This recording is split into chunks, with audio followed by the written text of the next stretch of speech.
Hey everyone. Today I kind of wanted to discuss Ouija boards, mostly because throughout my entire life I've noticed a lot of people speculating that they are evil, and most of the accounts you hear from people are things they've read off the internet, and ever since the internet age started progressing, I've only ever seen these stories get more and more exaggerated. So sorry, I don't mean to ruin your creepypasta stories that you love so much, to those that do. Um, the internet is not a very reliable source of information sometimes. Now, the funny thing about the Ouija board is that it has an incomplete past, and no one truly knows the origins of the Ouija board. All we do know about the history of the Ouija board is that it was used by spiritualists and spiritual mediums to contact the dead in seances.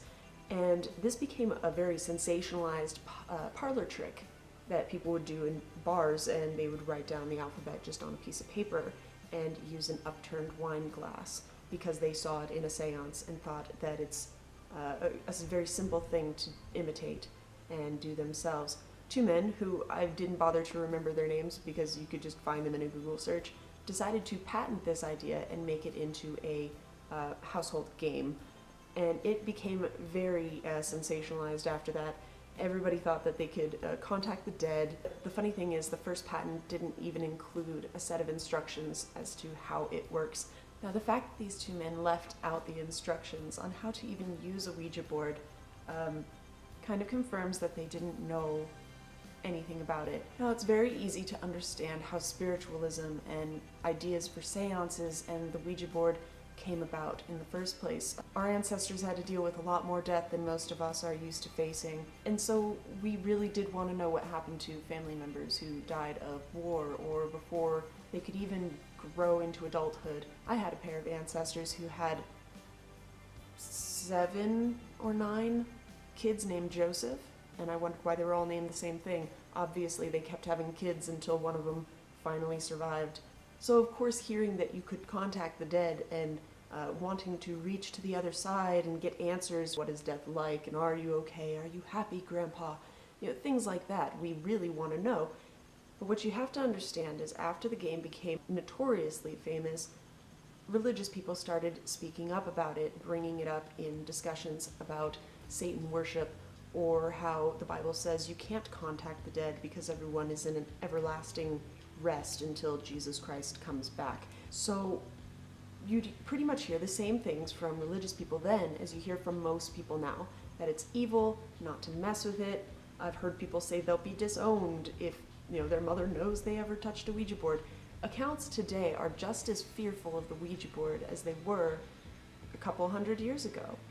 And the thing that bothers me about it is a lot of people don't seem to understand it at all. They don't know how one works. They've never actually done a proper seance with the talking board, with someone who knew what they were doing. What's most important to understand about the Ouija board is that after 200 years of terrifying accounts and self-proclaimed stories, and in some cases extensive scientific study, we've come to understand that within the subconscious mind's desire to understand what happens after death, or to simply have a question answered, our brain will unlock something called the ideomotor effect. You can look that up. So that is something along the lines of our brains will go into autopilot and start pushing the planchette around subconsciously, almost wanting it to go to specific letters because we already know the answer we want to hear. This has a lot to do with who's putting their fingers on the planchette and what the question is being asked, and who is most invested in hearing an answer.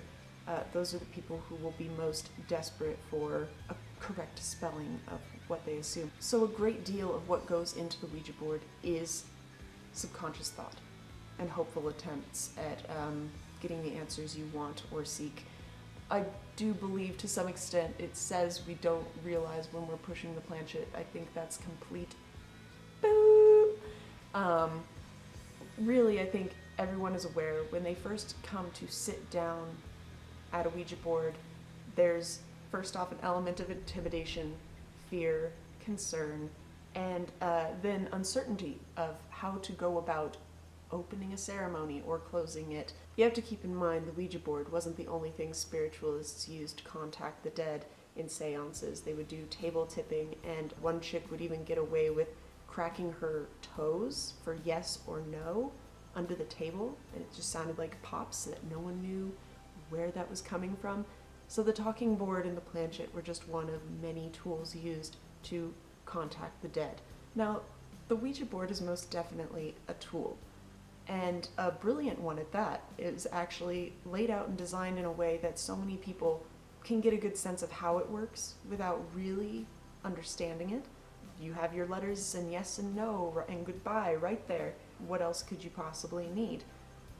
What most people don't realize is that cardboard game was the biggest joke ever. In fact, it became so notorious that Hollywood picked it up and decided to use a Ouija board in The Exorcism and a whole bunch of movies since then to make it more fearful and terrifying, and they'll use magnets underneath to make the pointer move because we can do that these days. Our ancestors, anyone who did use a Ouija board properly, which there probably weren't many who did, but those who knew what they were doing didn't use magnets. There's It's almost funny to think that people genuinely think that these things are possessed or that they're going to bring about evil spirits. The only thing that could bring on an evil spirit or attract an evil spirit is an evil mind. An evil person running the seance or pushing the pointer, there's your demon right there. There's not much more to it. Now, whether the first boards were created by Quakers, spiritualists themselves, or slaves who brought their entire culture to America, and maybe that included a strange way to contact the dead that we didn't understand and copied. We don't know who made the first Ouija board, but it has been said that the first Ouija boards were made out of coffin wood. And I've always been curious if that has to be the wood of anyone's coffin or the coffin of a specific person. I'm probably voting the latter. And in that case, that would make every single Ouija board completely null and void. I've only dealt with one Ouija board that truly and properly worked, and the person who owned it explained everything to me. She had a table that was at one time a giant tree log, kind of knotted and deformed. I'm not quite sure what type of tree that is. I'll show some pictures of these kinds of tables.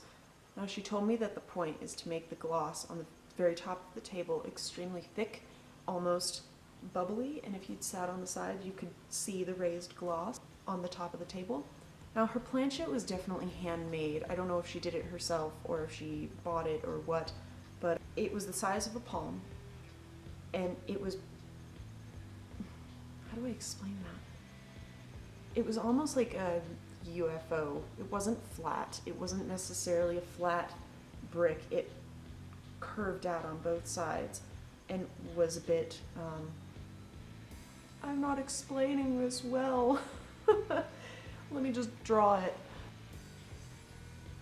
This pointer was extremely smooth. It had definitely been hand carved, and it was a deep black wood, so I'm thinking, I don't know, a cherry wood or one of those trees that's just so rare now. I don't want to leave you with just a worded interpretation of what I saw. It was a very special board. Every time I see other Ouija boards, it's like, I want to laugh at them. They're so cheesy. So if you can imagine this, the size of a hand, nice big thing, and very, very thin, but not flat. Neither side would be flat, so as you're pushing it around, it could pivot, if that makes sense. So with this highly glossed table and this smooth planchette and some soapstone, she showed me how you can actually sort of like facilitate your results, and it does require some motor skill. So to make this planchette seem as though it's moving seamlessly on its own, you have to make sure you're not giving away any cues that you yourself are guiding it. She pointed out that the first thing you can see if someone is pushing is their elbows and their shoulders moving forwards. So one of the things she said was to make sure if you are going to move at all, your body is moving with your hands so that it doesn't seem like you're moving, but you have to do it subtly and slowly. And that's where this whole gliding across the table sort of thing comes in handy. And if you put in the proper amount of time, effort, and you know what you're doing with soapstone, you can make it seem as if you're doing nothing. Also, it's very important to note that it is important to be able to see the board even when other people think that your eyes are closed, which would involve first bringing your eyes all the way down to looking at your cheekbones and slowly raising your eyes open.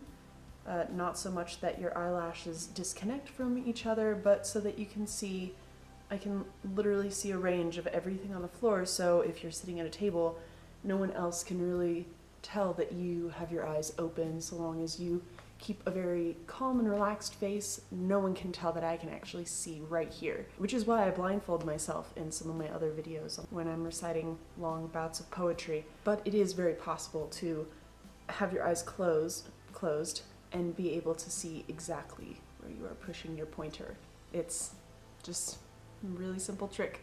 It takes a lot of muscle relaxation and awareness of what your face looks like when your eyes are closed, so I would do it with a mirror before assuming people can't see you peeking. So what you have to understand is that spiritualists use these boards as tools to manipulate the gullible into believing that there is a spiritual realm after life, which if there is and isn't, we still can't prove to this day, no matter how many Ouija boards you mess around with in the dark. But more importantly, payment was required. And some of these spiritualists would help people answer questions like, what do I do with my late husband's fortune? Well, maybe you should support the people who just got you in contact with your dead husband and he got to say he loves you one last time. Isn't that nice? Now pay us. It's not much different nowadays. I even remember an episode of Sabrina the Teenage Witch, I do believe, where she's pushing around a pointer on a Ouija board looking for answers, and one of her aunts sits down with her and she's worrying about her boyfriend or something, and the aunt, she puts her finger on the pointer, they push it around. Sabrina's eyes are closed.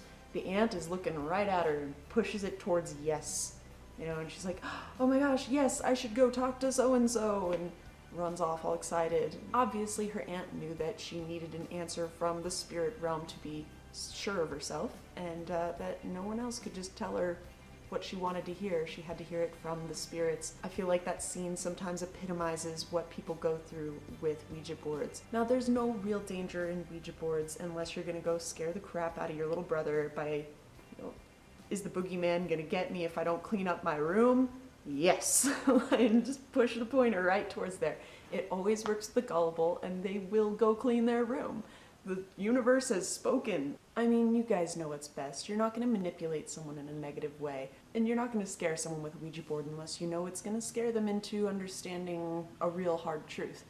And if someone really does believe in this stuff and they want to contact a family member and they ask you to help, instruct them not to push the pointer at all, and leave it on your own skills to make them believe that it truly isn't coming from you.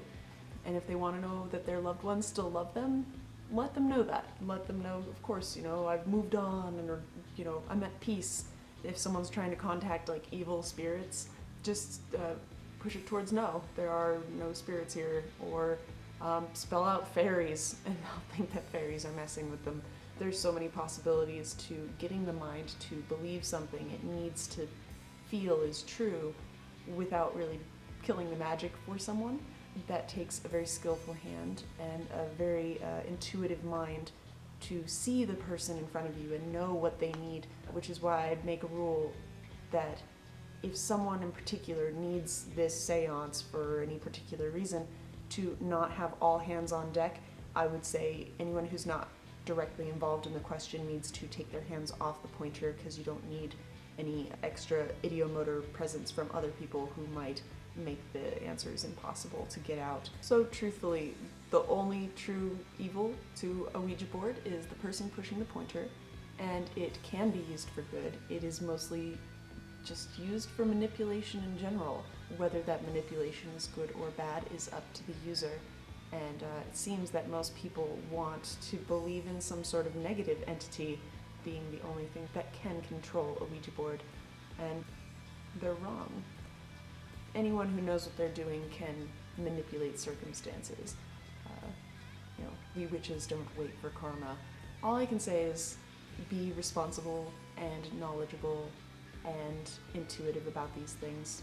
I really wouldn't want to scare someone into thinking something is wrong with their life, or that their house is haunted. This never brings about any benefit nowadays because sensationalized newspapers and ghostly hauntings are, a thing of the past. We're already pretty aware that science has never definitively proven anything, beyond this realm.